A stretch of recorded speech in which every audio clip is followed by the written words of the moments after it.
Hello, xin chào tất cả các bạn nha, chào tất cả các bạn, chào tất cả mọi người đến với kênh HMT của mình. Thì hôm nay mình làm cái clip để chia sẻ cho quý vị và các bạn về một cách mà build PC cấu hình, giống như tự mình xây dựng và lắp ráp cho mình một cái dàn PC hoàn chỉnh. Thì hôm nay mình làm cái clip này cũng vì một số lý do là gần đây mình thấy nhiều cái trang review của những cửa hàng họ làm trong cái phân khúc tầm giá 6 đến 7 triệu và họ hướng cho các bạn tới những cái sản phẩm đó là đồ cũ hoặc là những cái sản phẩm mà của những thế hệ trước. Thì từ phía mình thì mình thấy nó không có hợp lý lắm, vì với mình ở cái thời điểm mà 2019 này mà cái giá từ 6 đến 7 triệu thì mình có thể mình build cho mình một cái dàn PC với những sản phẩm mới hoàn toàn, được bảo hành chính hãng 3 năm và cấu hình tương đối là tốt chứ không đến nỗi là kém nha các bạn. Thì nhân dịp hôm nay thì mình đang tự mình build và tự mình lắp ráp cho mình một cái dàn PC, cho nên mình làm cái clip này để mình chia sẻ tới quý vị và các bạn, để quý vị có một cái chút gì đó kiến thức hay kinh nghiệm để mà tự mình nâng cấp hay build cho mình một cái dàn PC mới ở cái thời điểm 2019 này. Thì sản phẩm hôm nay mình giới thiệu đến các bạn đó là gồm có để mà xây dựng lên cho mình một cái dàn PC hoàn chỉnh thì gồm những cái thứ giống như là main, CPU, RAM và ổ cứng SSD để mình chạy ứng dụng chạy Win, và tiếp đó là khay và nguồn. Thì để mà xây dựng lên một cái dàn PC hoàn chỉnh thì mình gồm cần có những cái thứ này đó. Thì những cái nơi mình thấy họ làm cái review á, họ hướng các bạn xài tới những cái sản phẩm mà cũ là do họ hướng các bạn tới một cái con VGA rời, một cái dàn của họ có con VGA rời, mà VGA rời thì rất là đắt tiền, cho nên họ đã bóp những cái sản phẩm này lại, họ cho các bạn xài những hàng cũ hoặc là những cái sản phẩm của thế hệ cũ đi, thế hệ trước, thì để cái giá thành nó bóp lại, nó rẻ lại, thì để họ thêm tiền họ xài cái con VGA rời. Nhưng mà con VGA rời đó cũng là VGA cũ luôn các bạn, chứ không phải là một con VGA mới. Thì VGA mới mà ở cái thời điểm này á, thì hầu như những cái hàng đó là những cái mà nơi ta gọi là những con cạc của châu cày đó các bạn, những cái sản phẩm mà người ta cày Bitcoin. Tới cái thời điểm này người ta không có cày được nữa thì người ta mới tung ra thị trường, người ta bán với cái giá rất là rẻ, thì người ta lấy lại khoảng tầm 1/3 vốn. Thì nhưng mà cái con VGA đó trước đó họ mua 4,5 triệu đi, thì họ bán lại khoảng 1,5 triệu. Họ mua 6 triệu thì họ bán lại khoảng tầm 2 triệu. Nói chung là họ thu lại 1/3 số tiền. Thì những con này hầu như là người ta chạy hết công suất các bạn, hết công suất, hết bảo hành, mình nghĩ hết cái tuổi thọ luôn rồi đó. Tại vì nó cày Bitcoin là người ta cày 24/24 các bạn, cày ngày này qua ngày kia, năm này qua năm nọ, tháng này qua tháng nọ. Cho nên bây giờ nếu như mình bỏ tiền ra mình mua, bỏ 1 triệu mấy đến 2 triệu ra mình mua, mình xài thì mình thấy nó không được ổn định, không có tính an toàn. Cho nên mình hướng các bạn không nên xài những con VGA rời trong thời điểm này. Nếu mà các bạn có điều kiện thì các bạn mua mới luôn, còn mình không có đủ điều kiện, cái kinh phí của mình nó không cho phép, thì mình hướng các bạn xài tới một cái con gọi là con chip, con CPU mà nó có cái đồ họa tích hợp, thì để mình giảm bớt được một số tiền. Thì trong lúc đó thì mình có thể mình nâng cấp những cái sản phẩm này lên, mình xài những sản phẩm nó tốt, nó an toàn các bạn. Còn cái con VGA sau này mình có tiền thì mình nâng cấp thêm thôi, mình mua thêm đó. Thì mình phải ưu tiên hàng đầu về những cái sản phẩm này. Con VGA thì nó sau này mình lên cũng được, thì mình sẽ những sản phẩm này mình xài hết là những sản phẩm mới chính hãng, bảo hành 3 năm nha các bạn. Thì trong cái đó mình xài đến cái con Ryzen 3 này là 2200G này, thì nó có cái đồ họa tích hợp rồi, là vẫn đủ, vẫn để cho mình làm việc và chơi game các thứ. Nó có các đồ họa tích hợp VGA, tích hợp VGA 8. Con này thì cho nhiều nơi đánh giá thì nó chạy ngang ngửa với con 1030 nha các bạn. Đấy thì mình hướng các bạn xài ở cái phân khúc tầm giá 6 đến 7 triệu ở cái thời điểm 2019 này. Để trải nghiệm tốt nhất, mình khuyên các bạn nên xài những sản phẩm mới chính hãng và được bảo hành 3 năm để mình có cái thời gian trải nghiệm dài hơn. Chứ mình không nên ham rẻ mà mua những cái sản phẩm mà của những thế hệ trước mà nó là cũ nữa.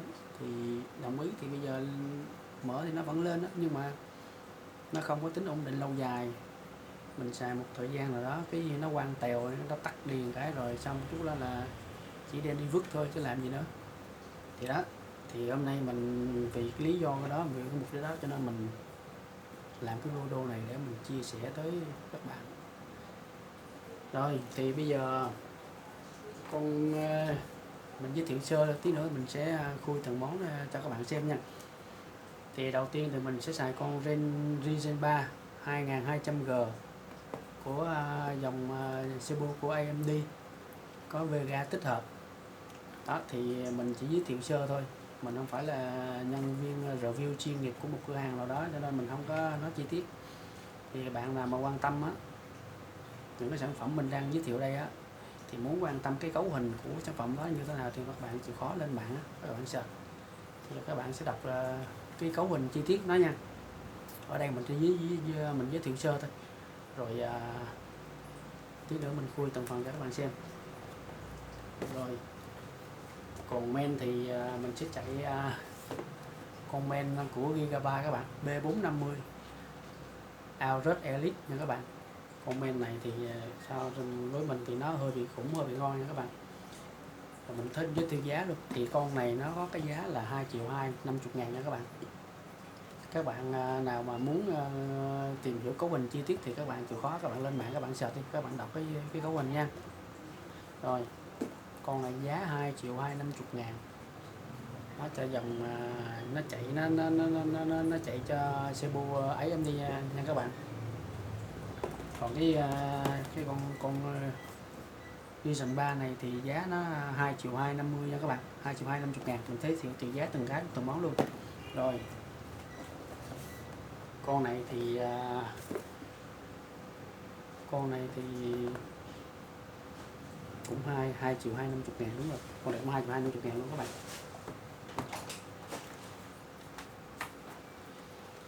Rồi còn RAM ở đây thì mình xài RAM DRAM 4 của hãng Kotsai 8GB bus 2666 nha các bạn. Con này là phân phối của FPT nè. Con này có giá là 700, với thời điểm hiện tại là 750.000 các bạn. DRAM 4 8GB bus 2666 của hãng Kotsai. Con này là có thương hiệu, xài rất là ổn định, rất là ok nha các bạn. Giá là 750.000. Rồi cứng SSD 120GB mã A400 của Kingston. Con này giá 600 mấy, 4 mấy gần 500 ạ. Thời điểm này thì nó đang là 500 á. Khoảng 500.000 là mình có được cái ổ SSD này. Rồi nguồn thì mình ở đây mình xài nguồn 500W, mã là VX Plus series 500W nha các bạn. Này cũng mới luôn, này mới bảo hành 3 năm nha các bạn. Rồi mình giới thiệu sơ lược thôi nha các bạn. Các bạn nào quan tâm thì cứ vào web mà xem cấu hình từng chi tiết nha. Rồi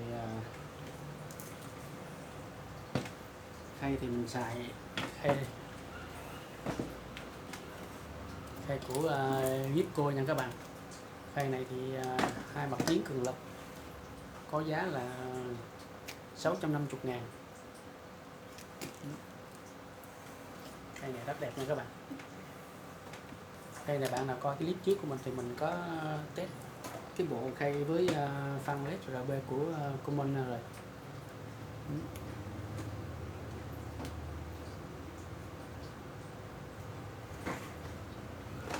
Để mình mở ra cho các bạn xem.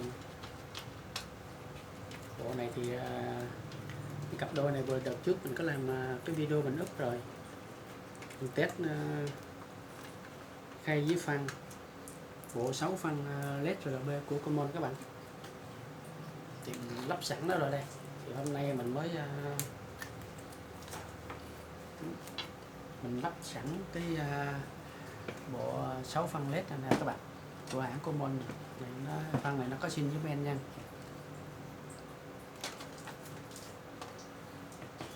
Bộ phăng LED RB của Common này có húp xin với men thì đợt trước mình có nói là giá, mình có làm cái review các bạn rồi, giá nó là 629.000, đúng rồi, 680 mà mình được giảm giá còn 629.000. Thì đợt trước mình test mình đã lắp sẵn nó vô đây rồi. Thì hôm nay mình sẽ ráp hoàn chỉnh. Rồi bây giờ mình sẽ bóc tem, mình khui hàng từng phần một để cho các bạn xem nha. Thì mình làm cái video này cũng là lý do là mình khuyên các bạn là đôi lúc mình cũng nên khám phá và tự mình build và tự mình lắp ráp. Cái này nó cũng đơn giản thôi, các bạn tìm hiểu thì các bạn sẽ biết thôi. Tự mình build và lắp ráp cho mình một cái PC thì nó cũng thú vị lắm các bạn. Vậy giống như bây giờ mình bỏ tiền ra mình mua đồ về, tự mình chiêm ngưỡng sản phẩm của mình, tự mình khui tem, khui mạc, bóc thùng, rồi tự mình lắp ráp thì mình sẽ hưởng thụ được cái cảm giác khui đồ mới. Thì nó cũng rất là hay, rất là vui, đúng không các bạn? Thì mình thích vật vặt thì như vậy, còn bạn nào thích an toàn hoặc là không rành lắm thì có thể là ở nơi bán người ta rồi sẽ cũng tự mình mua hàng rồi người ta tự lắp ráp cho mình, không có lấy tiền đâu các bạn. Người ta tự lắp ráp, cài đặt, cài pin các thứ cho mình hoàn chỉnh luôn, người ta không có lấy tiền, người ta chỉ tính tiền bán hàng thôi. Các bạn nào mà không rành lắm thì cứ chọn sản phẩm, những cái sản phẩm mình vừa nêu đây thì các bạn thấy hợp lý thì các bạn lại đó các bạn mua, rồi nhân viên người ta sẽ lắp ráp cho các bạn. Còn bạn nào mà có thể am hiểu về máy tính và hoặc là bạn nào có cái tính mà muốn vật vạch hoặc là nghiên cứu và tìm hiểu thì các bạn cứ tự mình mua rồi tự mình về mình lắp ráp cho mình. Thì mình thấy rất đơn giản, các bạn cứ xem video và coi cái hướng dẫn của mình và coi cách mình lắp ráp thì hầu như các bạn nào cũng có thể làm được hết. Rồi bây giờ mình sẽ khui sản phẩm cho các bạn xem nha.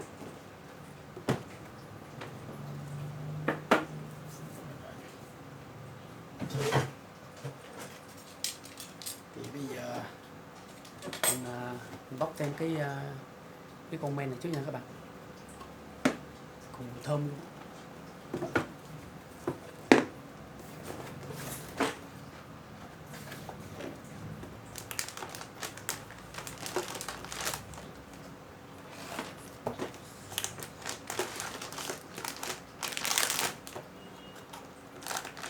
Đây.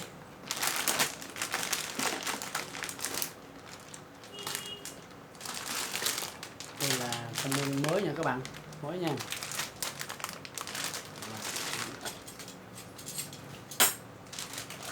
Để nó quen tí đi. Thì trong này nó gồm là một cái sách hướng dẫn nha các bạn, hướng dẫn cho mình lắp ráp các thứ nè, hướng dẫn cho mình cũng không xem đâu. Và một cái cổng SATA nha các bạn.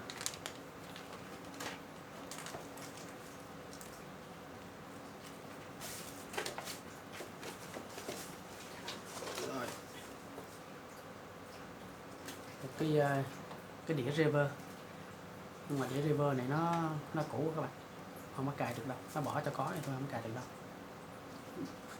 Mình ráp xong mình muốn cài reverb thì mình gõ lên web, mình gõ cái mã cái main mình đang xài thì lên mình sẽ down về cái reverb của con main này thì mình để mình chạy.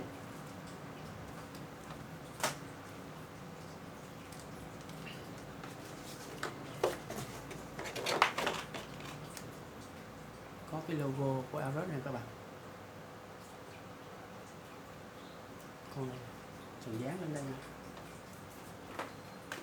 Rồi còn ốc để mình bắt nha các bạn, ốc để mình, nhưng mà sao nó có hai con ốc vậy ta?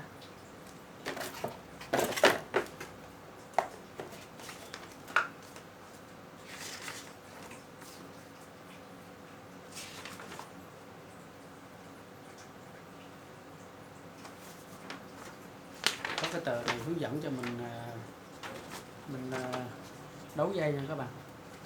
Rồi.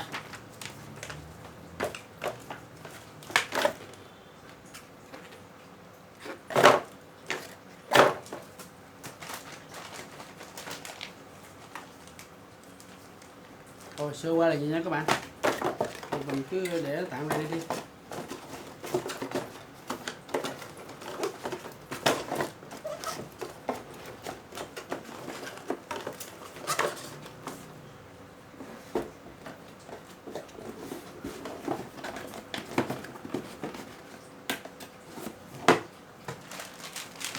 Rồi mình mở cái main này cho các bạn coi thử nó đẹp không nha. Thật ra cái main này á, do mình thích mình lấy main này thôi, chứ tầm giá khoảng 1.250.000 thì các bạn cũng có được một cái main chạy chip B450 của Aorus, nhưng mà main nó xấu rồi, nó không có led RGB nha các bạn, nó không có xin với cái bộ phăng, nó không có led RGB.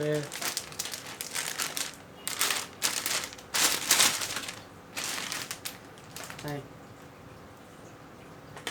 còn mùi thơm luôn các bạn ơi. Nhưng mà vì mình thích cái main này vì nó có led RGB nha các bạn, nó có led chỗ logo này, chỗ con chip này bạn, rất là đẹp. Bạn thấy không?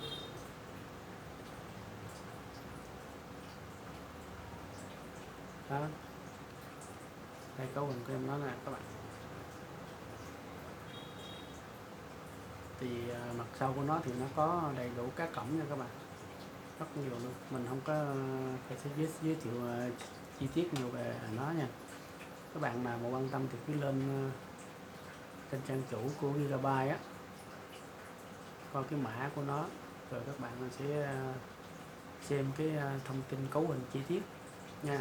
Mình chỉ giới thiệu sơ,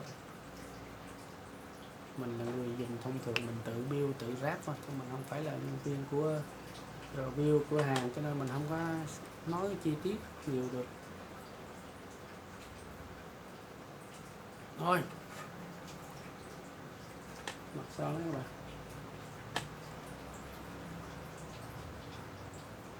các bạn thấy đẹp không? Đẹp quá trời. Cái này mình ráp lên đây các bạn, ráp vào đây thì khi mà mình mở nguồn lên thì nó sẽ có đèn led RGB nha các bạn, nó chuyển động rất là đẹp. Nó có dãy led bên đây nữa, vì led bên đây với led của hình con chim nè.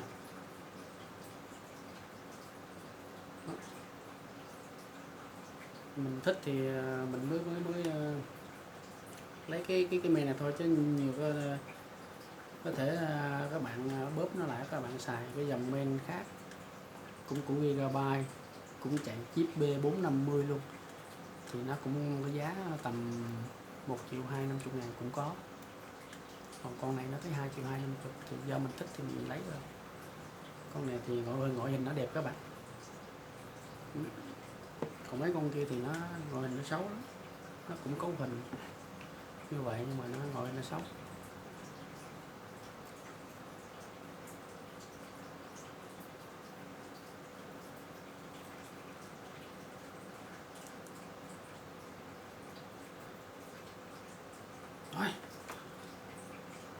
bỏ tạm vào đây nha các bạn.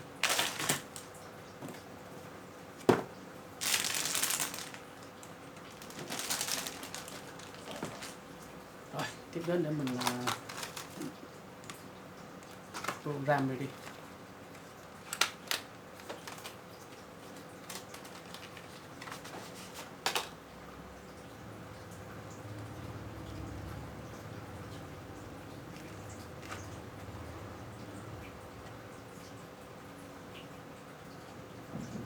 Tôi sẽ RAM còn mới nha các bạn, còn mới tinh luôn nha, còn tem còn mặt chưa full nha.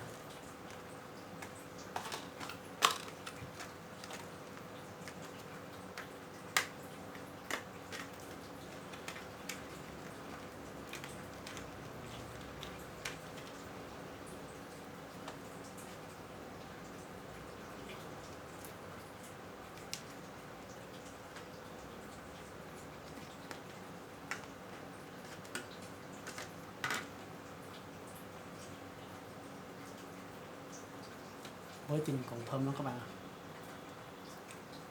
Bởi vì nói mình bỏ tiền mình mua thì mình tự mình gọt vạch, tự mình về mình lắp ráp, mình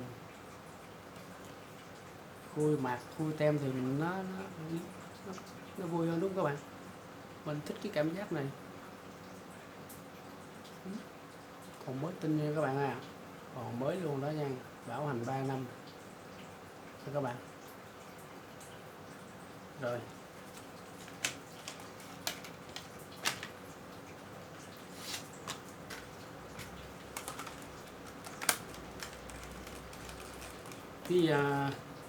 cái này để mình khui sau cùng, tại vì khi cái này mình lấy ra là mình cho nó vô men luôn, chứ mình lấy ra để mà không ráp vô liền nó bụi nó vô cái chân các bạn.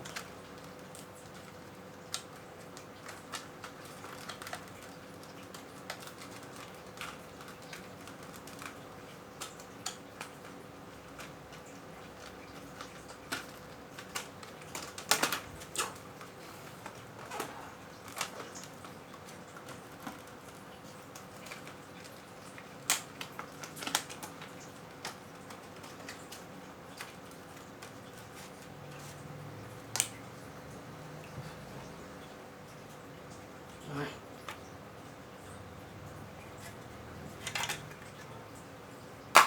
Rồi. Quái đã được kinh tên.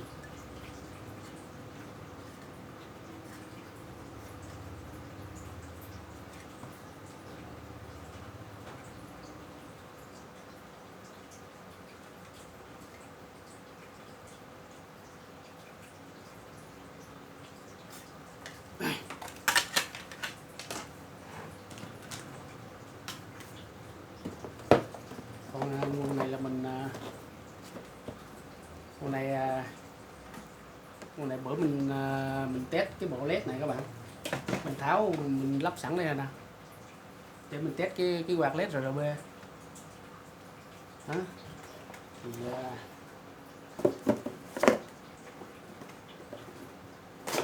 mình giới thiệu sơ thôi, cũng cần nguồn chỉ có dây nguồn, sách hướng dẫn, ốc để cho mình bắt. Thôi nguồn thì không có gì phải giới thiệu nhiều hết.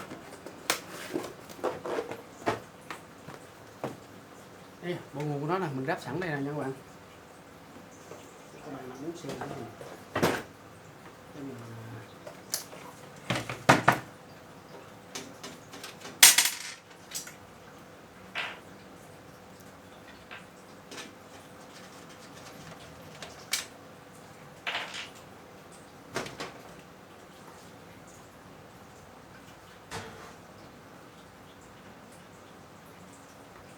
thì mình tháo ra cho các bạn coi luôn nha.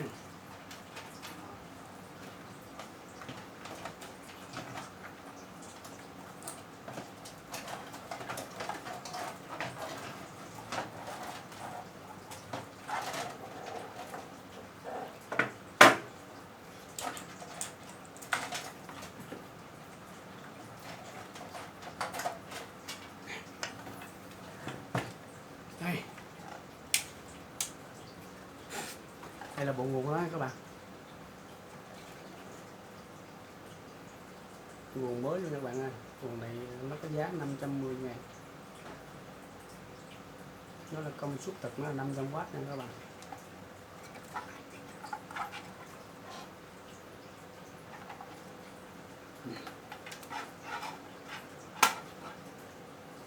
Thôi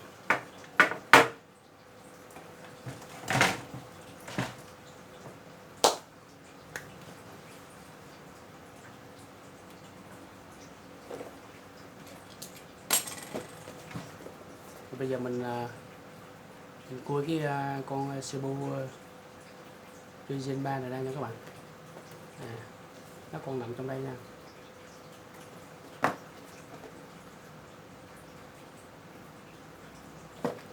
Nó còn nguyên tem chui xé nè các bạn, các bạn thấy không? Xé thêm.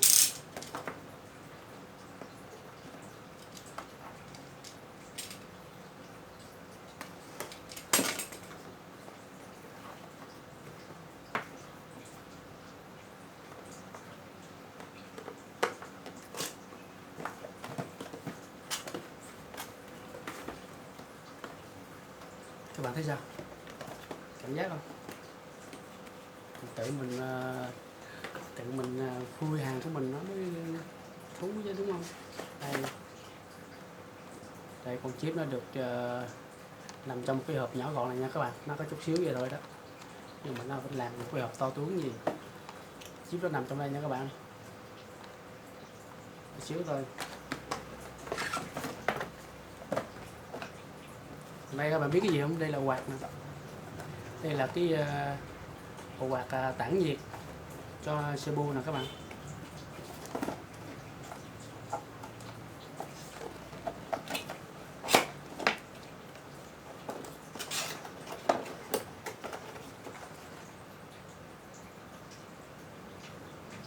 Còn mới thơm phức nha các bạn, hơi cứng nha.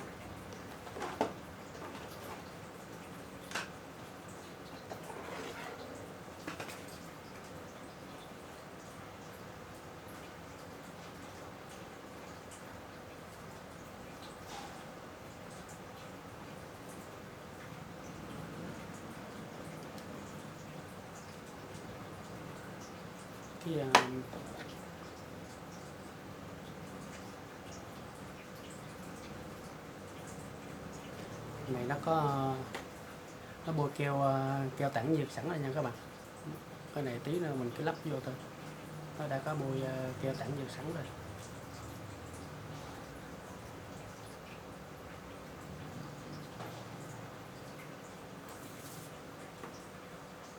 Bạn nào có bôi giờ ráp thì cứ đưa vô ráp thôi nha. Đây nó có keo tản nhiệt sẵn rồi đó, cho nên mình không cần phải bôi nữa đâu.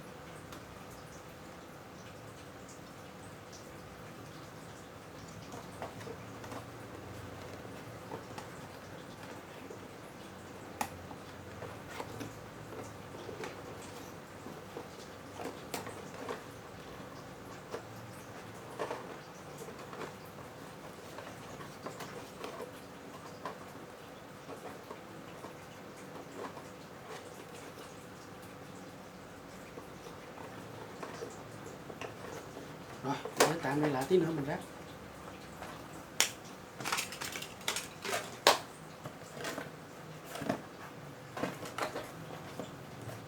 Hết rồi các bạn ơi, như đây thôi.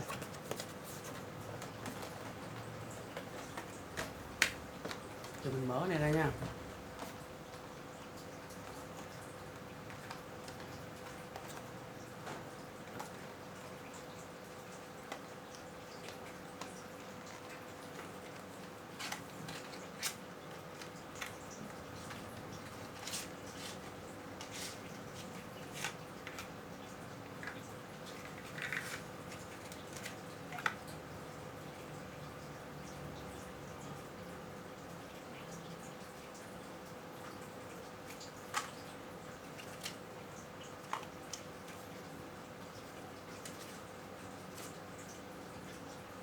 Đây nó có cái sách nhỏ nhỏ như các bạn hướng dẫn đó các bạn, nó hướng dẫn cho mình.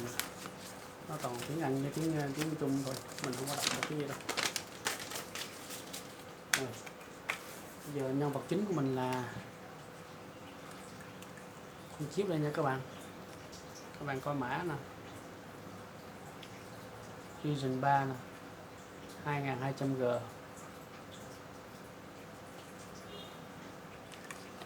Sau nữa nha các bạn.